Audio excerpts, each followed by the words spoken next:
우리 목사님께서 설립 추진위원장에 선출되셨는데요. 우리 너무 축하드리고요. 그 발기인들이 또는 참석하신 분들이 만장일치를 해주셨는데 그 이유는 우리 이승만 대통령에 대해서 가장 해박한 지식을 가지신 분이 전광훈 목사님이시죠. 그러나는 이승만 대통령의 존재와 업적을 알리는데 가장 많은 기여를 하신 분이 전광훈 목사님이시죠. 이 목사님 쓰신 이승만의 분노가 60만 부 정도 나갔습니다. 대한민국 국민들에게 이승만에 대한 왜곡된 지식들을 바로잡는데 가장 많은 기여를 하셨기 때문에 우리 목사님께서 이승만 대학 설립 추진위원장에 선출되신 것은 당연한 결과라고 생각합니다.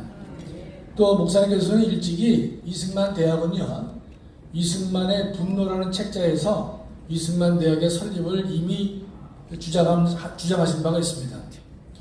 지금 이제 정권이 바뀌고 보니까 지금 윤석열 정권에서는 이승만 기념관, 이승만 동상 이런 등등을 만들려고 하는데 목사님께서 말씀하셨지만은 이승만 기념관은 그들에게 맡길 수도 있다. 그러나 이승만 대학은 목사님께서 계속 주도하시겠다 이렇게 말씀을 하고 계시죠.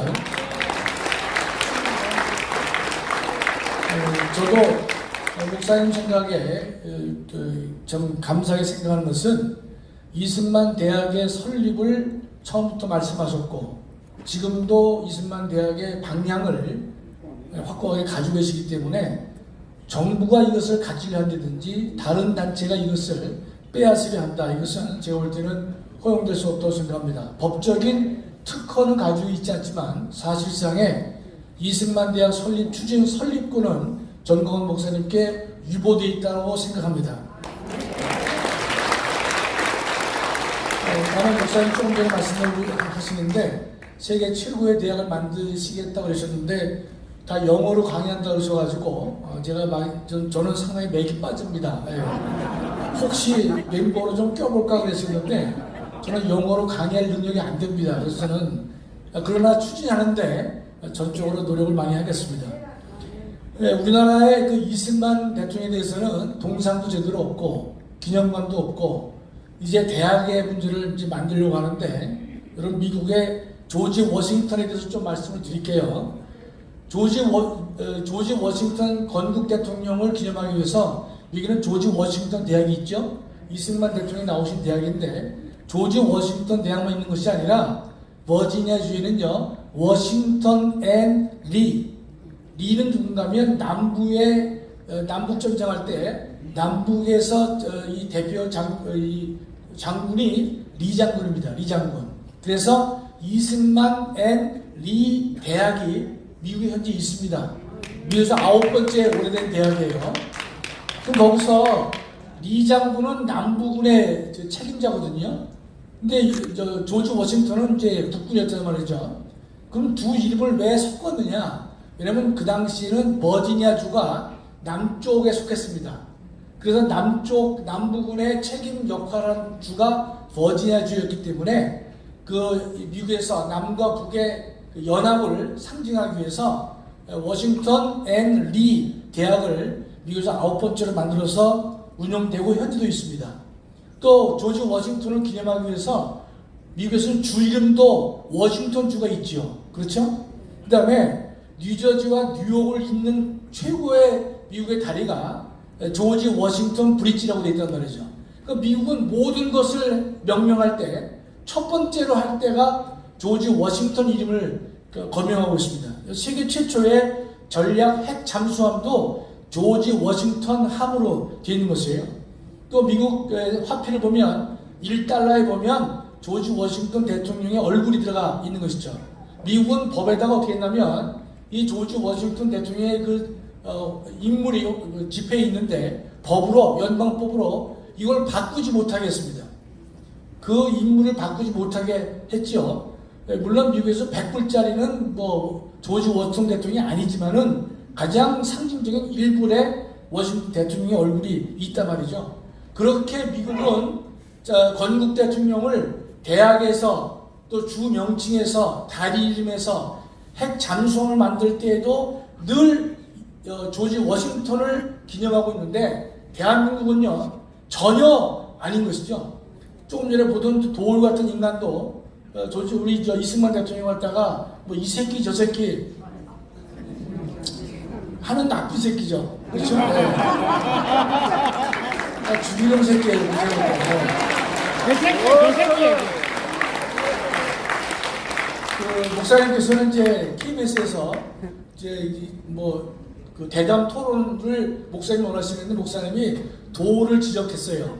도를 나오라 그래서 하시겠다 그랬는데 도리가 회피했습니다. 아마 제가 신청하면 나올지 몰라요. 문제가 이제 면전에서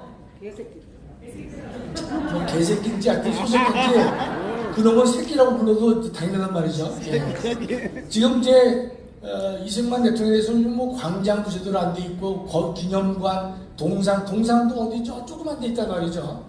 제가 볼 때는 이승만 대통령의 동상은 광화문에 당연히 만들어져야 되는 것이에요. 오늘 목사님께서 이승만 대학을 말씀하셨는데 어떤 독지가가 200만 평을 이제 말씀해 주셨기 때문에 200만 평이면 서울대학교 관악 캠퍼스가 100만 평밖에 안 됩니다. 근데 200만 평은 어마어마한 것이 되는 것이죠.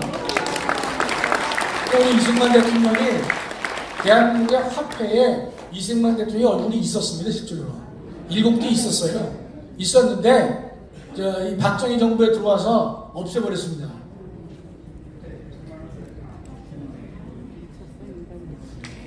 아시다시피 대한민국의 이 화폐 인물들 보면요 다 조선시대 인물이에요. 뭐 신사임당, 이율곡, 세총대왕, 이수진 장군은 100원짜리 동전에 있죠. 예. 그랬는데 뭐 목사님들 강조하시지만 10만 원권을 뭐 김구루 한다? 말도 안 되는 얘기죠. 예. 당연히 10만 원권은 이승만 대통령의 얼굴이 들어가 있는 것이다 말입니다. 제가 목사님께서 헌법 얘기하는데 딴 얘기해서 죄송한데 헌법으로 돌아와서 간단히 말씀 올리면 이승만 대통령께서 자유민주주의와 자유시장 경제를 우리 헌법에 2개의 큰 기둥으로 만드셨죠. 그 가치는요, 그 당시에는 대한민국의 이 국민들의 70 내지 80%가 공산주의나 사회주의를 지지했던 때입니다. 왜냐하면 민주주의가 뭔지를 대한민국 국민이 몰랐던 때예요. 그래서 여러분 잘 알다시피 동북아에 2개의 기적이 있는데 중국이 공산화됐다는 것이 첫 번째 기적이고 두 번째 당연히 공산화돼야 될 대한민국이 공산화되지 않은 것이 또 다른 기적이다. 수많은 정착자들의 얘기가 되는 것이죠. 그래서 우리 국민들은 전혀 알지 못했어요. 전혀 알지 못했는데 그래도 이승만 대통령께서 미국 가서 정말 이승만 대통령은요 천재 아니면 준천재입니다. 그냥 제가 덕담으로 드리는 게 아니에요. 그 양반이 수많은 예전에 쓴 글을 읽어보면요, 야 이게 보통 실력이 아니다 말이죠. 그걸 제가 교수로서 충분히 고백할 수밖에 없는 놀라운 천재적인 능력을 이승만 대통령이 갖고 계시는데 일찍이 미국에 가서 자유민주주의가 무엇인지, 그다음에 자유시장 경제가 무엇인지를 정확하게 체화시켜서 와서 대한민국 건국을 할 때 헌법에다가 그 내용을 넣었기 때문에 여러분과 제가 지금 이 시대에 자유롭게 살 수 있는 것이고 2차 대전 이후에 산업화와 민주화를 성공한 나라가 대한민국밖에 없게 된 기본도 우리 이승만 대통령께서 헌법을 똑바로 만들었기 때문에 그런 것이다 이렇게 보는 것이죠. 제가 또 하나 목사님 말씀하시는 이승만 대통령의 4대 기둥인데 우리가 기독교 입국론은 뭐 서양 교수님 말씀하시겠지만 3대 기둥에 한미동맹이 있어요. 근데 우리가 보면 헌법을 만들 때는 한미동맹이 없었습니다. 그러나 이승만 대통령이 한성 감옥에서 쓰신 책의 독립정신을 보면 한국과 미국 사이에서는요 여러 면에서 유대관계를 갖지 않으면 안 될 것이다. 그것을 이승만 대통령은 한성 감옥에서 쓰신 독립정신에서 상세하게 언급을 하고 있다는 뜻입니다. 따라서 한미동맹은요, 저도 새롭게 공부를 하게 됐는데, 한미동맹은 한미 상호 방위 조약에 그치는 것이 아니라 한국과 미국 사이에서는 조약이면 조약, 경제면 경제, 문화면 문화, 모든 영역에서 한국과 미국이 뗄 수 없는 관계를 유지할 때 한국이 유지되고 발전할 수 있을 것이다. 그와 같은 한미 동맹이기 때문에 그 한미 동맹은 한미 상호 방위 조약으로 좁게 해석만 해서는 안 되는 것이고 넓게 광의로 해석을 해야 올 것이다. 그렇다면 이승만 대통령이 원래부터 꿈꿔왔던 한미 동맹의 문제는 그 기본 정신이 우리 헌법에도 배경으로 깔려 있는 것이고 그것이 한미 상호 방위 조약으로 구체화된 것은 별개의 문제가 될 것이다. 이렇게 우리가 이해를 해야만 목사님께서 늘 강조하시는 대한민국의 4대 건국 기둥 중에서 자유민주주의, 시장경제, 한미동맹 이 문제를 정확하게 우리가 이해할 수 있을 것이다. 이렇게 믿고 있는 것입니다. 마지막으로요. 제가 헌법교수로서 이승만 대통령은 유준호 선생이 만든 헌법안 중에서 처음에는 유준호 선생은 의원 내각제를 만들었습니다. 그런데 이승만 대통령께서 안 된다. 그래서 대통령제로 바꾸라고 그랬어요. 하다 보니까 급하게 바꾸다 보니까 1일 공화국 헌법은요. 대통령제로 되어 있지만은 이 의원 내각제적 요소가 많이 남아 있었습니다. 하다 보니까 저는 생각에 이게 왜 갑자기 대통령이 대통령제로 바꿨느냐, 의원 내각제가 더 낫지 않았겠나라고 제가 학문적으로 생각한 적이 있었지만은 쭉 제가 헌법학을 수십 년 공부하다 보니까 전체를 보다 보니까 역시 대한민국은 대통령제를 선택했고 그 대통령제를 통해서 대한민국이 발전해 올 수 있는 원동력은 대통령제이었기 때문에 가능했던 것이다. 의원 내각제는요, 정당이란 존재가 발전하지 않거나 정당이라는 존재가 전제되지 않으면 나라가 안정을 할 수가 없거든요. 이승만 대통령은 그거를 다 이미 간파를 하시면서요.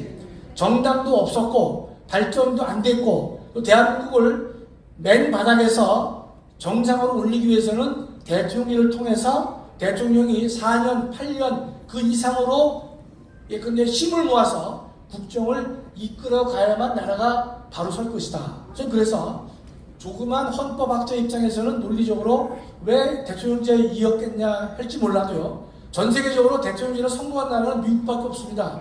그러나 지금 70년이 지나 보니까 미국과 한국이 대통령제를 선고한 나라라고 제가 확신하고 있거든요. 그러나 3, 40년에 봤을 때에는 왜 의원 내각제를 가지 않고 대통령제를 갖느냐라는 개인적으로 의문이 있었지만은 세월이 지나 보니까 제 생각이 매우 부족했던 사실을 알 수 있었습니다. 결론적으로 이승만 대통령께서 대통령제를 만들어 주셨고 그걸 통해서 이 대한민국을 강하게 발전시키는 원동력으로 세우셨다. 이렇게 저는 생각하고 있습니다.